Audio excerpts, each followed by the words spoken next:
Ibu rumah tangga di Kabupaten Bone dibekuk polisi bersama dua rekannya setelah tertangkap menjual sabu.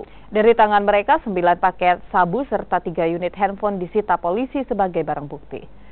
Asriani dan dua rekannya masing-masing Andi Harismadi dan Andi Abdal akhirnya digelandang ke Satuan Reserse Narkotika Polres Bone setelah tertangkap polisi mengedarkan narkoba jenis sabu. Dari tangan mereka, polisi menemukan 9 paket sabu senilai Rp4.500.000 serta 3 unit handphone masing-masing milik pelaku. Asriani yang merupakan ibu rumah tangga ini sebenarnya merupakan residivis yang baru 6 bulan menghirup udara bebas setelah tersandung kasus narkoba. Dan kali ini warga kecamatan Ajang Ale ini kembali tertangkap polisi karena nekat menjadi kurir narkoba dengan upah Rp100.000 per paket dari pemilik sabu.